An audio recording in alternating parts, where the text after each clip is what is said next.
कल मेरे पास एक व्हाट्सएप आया कि सर क्या सर्विसेज सिलेक्शन बोर्ड्स में ऑफिसर्स के बच्चों को ज़्यादा प्रेफरेंस मिलती है? क्या सेना के अधिकारी के बच्चे को ज़्यादा चांसेस हैं फौज में रिकमेंडेशन के, एसएसबी इंटरव्यू बोर्ड्स में रिकमेंडेशन के? आइए डिफेंस एस्पिरेंट्स जानते हैं कि क्या इस भ्रम में, इस मिथ में सच में दम है या नहीं है। क्या सच में ऑफिसर्स के बच्चे ही सर्विसेज सिलेक्शन बोर्ड में रिकमेंड होते हैं? वीडियो को अंत तक ज़रूर देखिएगा और देखने के बाद अगर वीडियो पसंद आई तो चैनल को सब्सक्राइब करना नहीं भूलिएगा। डिफेंस एस्पिरेंट्स, स्वागत है त्रिशूल डिफेंस एकेडमी के यूट्यूब चैनल पे। मैं अभिनव मेहरोत्रा आपके साथ बात करूंगा, क्या ऑफिसर्स के बच्चे ही सर्विसेज सिलेक्शन बोर्ड में प्रेफरेंस रखते हैं? क्या ऑफिसर्स के बच्चे ज़्यादा रिकमेंडेशन ऑफिसर्स के बच्चों को होता है? इसमें कोई दो राय नहीं है कि कुछ लेगेसीज चली आ रही हैं, जैसे डॉक्टर के बच्चे डॉक्टर बनना चाहते हैं, एडवोकेट्स के बच्चे एडवोकेट्स बनना चाहते हैं। उसी प्रकार से फौज में पले बड़े उस एनवायरनमेंट में अफसरों के बच्चे, मेल्स एंड फीमेल्स, वो भी ऑफिसर्स बनना चाहते हैं। अब सवाल ये उठता है कि अगर अफसर जो ऑलरेडी 20-25 साल फौज में काम कर चुका है, क्या उसके बच्चे को प्रेफरेंस मिलेगी? क्या उसका बच्चा कमीशन्ड ऑफिसर बनने योग्य एक्चुअल में है? अगर वो बनने योग्य है तब तो सर्विसेज सिलेक्शन बोर्ड उसे रेकमेंड करेगा, पर क्या अगर वो बनने योग्य नहीं है तब भी एसएसबी बोर्ड्स उनको कुछ वेटेज देते हैं, या किसी प्रकार का कोई अंदरूनी रिजर्वेशन सिस्टम चल रहा है या कोई अंदरूनी मैकेनिज्म ऐसा चल रहा है कि ऑफिसर्स के बच्चों को भी सेलेक्ट किया जाएगा? डिफेंस एस्पिरेंट्स, पहले तो मैं आपको बताऊं कि ये वीडियो बनाते हुए मैं एक परफेक्ट एग्जांपल हूं, क्योंकि मेरे father late wing commander Anoop Mehrotra भारतीय वायुसेना में लड़ाकू विमान चालक, फाइटर पायलट थे। साथ ही वो एक्स एनडीए 61th बैच के थे और वो सेना के एयरफोर्स बोर्ड में जीटीओ ऑफिसर थे।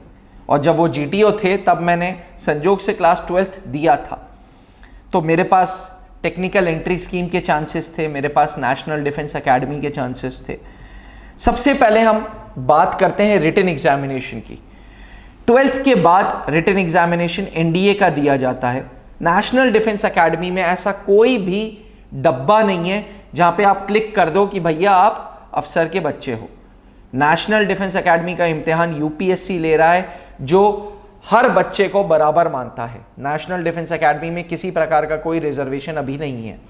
जब आप एनडीए का फॉर्म भरते हो तो एक ये चीज़ जरूर आती है कि आप क्या सैनिक स्कूल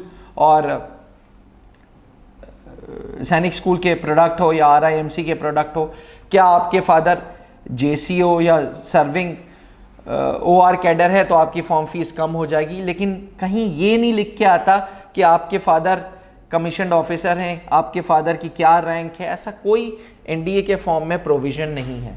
यानी कि ये बात तो तय है कि नेशनल डिफेंस एकेडमी में ऐसा कोई प्रावधान नहीं है कि भैया अफसरों के ही बच्चों को लेना है। जब नेशनल डिफेंस एकेडमी के रिटन फॉर्म में ऐसा कोई प्रावधान नहीं है तो फिर एसएसबी बोर्ड में क्यों होगा? ये पहला लॉजिक है। अब चलती है दूसरे लॉजिक की बात करते हैं। सर्विसेज सिलेक्शन बोर्ड में 3 अधिकारी आपका पूरा का पूरा 5 दिन का इंटरव्यू प्रोसेस लेते हैं, 5 दिन का पर्सनालिटी टेस्ट लेते हैं।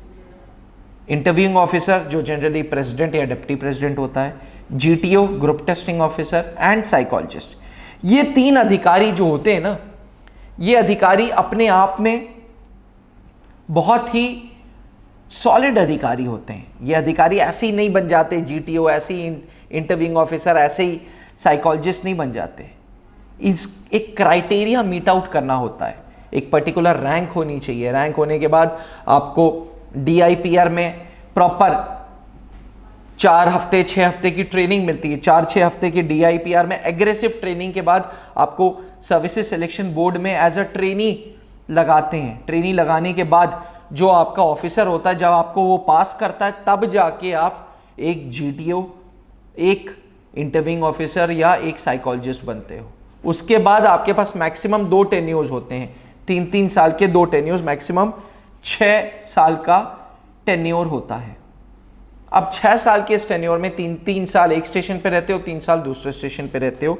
जिन जिन कैंडिडेट्स को आप रेकमेंड करते हो उन रिकमेंडेड कैंडिडेट्स की फाइल बनती है, जो एमओडी जाती है, मिनिस्ट्री ऑफ डिफेंस जाती है, हेडक्वार्टर्स जाती है। जी हाँ, डिफेंस एस्पिरेंट्स, अगर जीटीओ ऑफिसर ने, अगर साइकोलॉजिस्ट ने, अगर इंटरव्यूइंग ऑफिसर ने किसी कैंडिडेट पे थप्पा मारा है कि ये कैंडिडेट रिकमेंडेड है, ये पासेबल है, इसको पास कर दिया कॉन्फ्रेंस में, तो उस कैंडिडेट की फाइल बनती है, जो फाइल डीआईपीआर पे जाती है, जो फाइल मिनिस्ट्री ऑफ डिफेंस में एक कॉपी रहती है, जिस फाइल की एक कॉपी हेडक्वार्टर्स में रहती है। क्योंकि किसी भी सेकंड, किसी भी minute GTO officer, psychologist and interviewing officer से सवाल उठ सकता है कि अगर आपने इस कैंडिडेट को रिकमेंड किया तो कितने ऑफिसर लाइक क्वालिटीज इसके अंदर थे, क्या ऐसी क्वालिटीज थी जो आपने देख के रिकमेंड किया। यानी कि जीटीओ ऑफिसर, इंटरव्यूइंग ऑफिसर और साइकोलॉजिस्ट भी आंसरेबल है, उसके ऊपर भी एक तलवार लटकी है कि यार अगर गलत कैंडिडेट रिकमेंड कर दिया तो कल को मिनिस्ट्री ऑफ डिफेंस नोटिस भेज सकती है, कल को पेशी हो सकती है। और डिफेंस एस्पिरेंट्स, यही कारण है कि आज सर्विसेज सिलेक्शन बोर्ड बिल्कुल करप्शन फ्री है। सर्विसेज सिलेक्शन बोर्ड आज 1% पास रेट पे ऑपरेट कर रहा है। 100 में से एक बंदा पास होता है, कभी कभी तो वो भी नहीं होता। आज सर्विसेज सिलेक्शन बोर्ड का इंटरव्यू यूपीएससी इंटरव्यू से ज्यादा टफ माना जाता है, सिर्फ इसलिए क्योंकि जो एसेसर्स कैंडिडेट्स को रेकमेंड करते हैं ना, वो बहुत बहुत बहुत बारीक क्वालिटीज को देख के ही होता है। बारीक से बारीक क्वालिटीज को देख के ही एक कैंडिडेट को रेकमेंड किया जाता है। चेक, रीचेक मैकेनिज्म पे पूरी एसएसबी बेस्ड है। कहते हैं कि मनसा वाचा करमना तीनों एक लाइन में जब आएंगे, तुम्हारा थॉट प्रोसेस, तुम्हारा बोलना और तुम्हारे एक्शंस, तब जाके तुम वो स्टेट अटेन करोगे जिसमें तुम रेकमेंडेड की गिनतियों में गिने जाओगे। और डिफेंस एस्पिरेंट्स, इसी थॉट प्रोसेस के साथ सर्विसेज सिलेक्शन बोर्ड कोई भी ऐसे कैंडिडेट को नहीं सेलेक्ट करता जो पासेबल मटेरियल ना हो, जिसके अंदर ऑफिसर लाइक क्वालिटीज कम है, वो नहीं सेलेक्ट होगा। फिर चाहे वो ब्रिगेडियर साहब का बेटा हो, मेजर जनरल साहब की लड़की हो, ग्रुप कैप्टन का बेटा हो। मैं खुद विंग कमांडर अनूप मेहरोत्रा मेरे फादर थे। मैंने कभी एसएसबी इंटरव्यूज़ नहीं दिए, लेकिन मेरे जितने दोस्त थे जिन्होंने एसएसबी इंटरव्यूज़ दिए, कोई 6 बार फेल हुआ, कोई 7 बार नॉन रिकमेंडेड की गिनती में रहा। अगर ऐसा होता तो हर एक अफसर का बच्चा भी आज फौज में होता। डिफेंस एस्पिरेंट्स, प्लीज़ ये मिथ अपने दिमाग से हटाइए, ये नोशन अपने दिमाग से हटाइए। जो कैंडिडेट डिजर्विंग है वो ही सर्विसेज सिलेक्शन बोर्ड में रिकमेंड होगा। यही कारण है कि त्रिशूल डिफेंस एकेडमी में 20 सालों में 600 से ज़्यादा अधिकारी कैंडिडेट्स बन चुके हैं। 600 से ज़्यादा कैंडिडेट्स अधिकारी बन चुके हैं। हर बैच में नेशनल डिफेंस एकेडमी के, त्रिशूल डिफेंस एकेडमी ने कंट्रीब्यूशन दिया है।